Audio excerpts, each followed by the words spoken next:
We can bring in a guest on this. Gérôme Billois is a cybersecurity expert from Wavestone. Thanks for being with us. Good morning. Now, first question really, what do you expect to hear from these people who are in charge day to day with America's state secrets?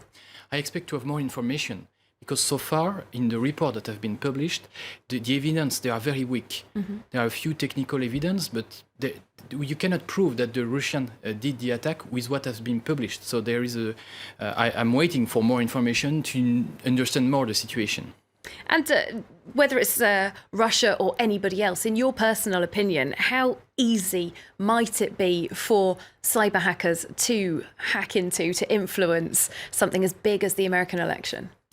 Yes, the American election is a big thing, but at the end, what has been hacked, it's a few computers within the DNC, the Democrat National Committee, so it's not that complicated. And when Julian Assange is saying a 14-year-old boy could have done that, mm-hmm. I agree with him, because the attack was only sending an email, and John Podesta and people in this team clicked on links mm-hmm. in the email, and mm-hmm. at the end, that was the beginning of the attack.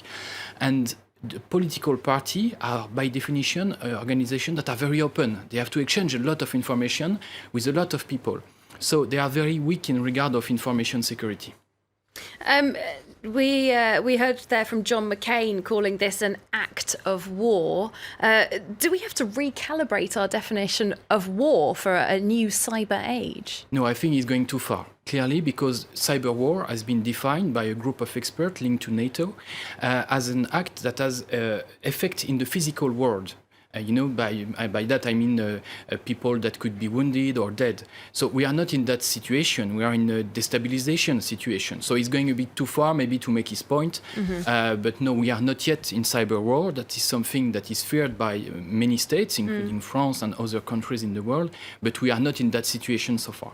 Well, indeed, that brings us on to my next question. We are going to have a very big presidential election here in France in just a couple of months' time, and elections in Germany as well later on in the year. Do you see vulnerabilities here as well?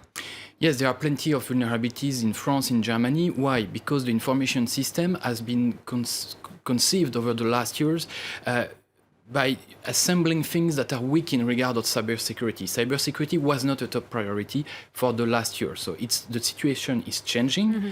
And especially in France, the French National Cybersecurity Agency have already warned all the political parties and the ecosystem that there could be attacks, and they are improving the situation. But as I mentioned, the political party are by definition something very open. So you have to exchange with a lot of people that you don't know. So you might be tricked into clicking emails, into sending files. So we have to be very vigilant on the coming days, in the coming months. All right, ultimately, it's partly down to good old-fashioned personal vigilance as well then. Thanks very much, Gérôme Billois, for coming in to see us and tell us about cybersecurity. We're going to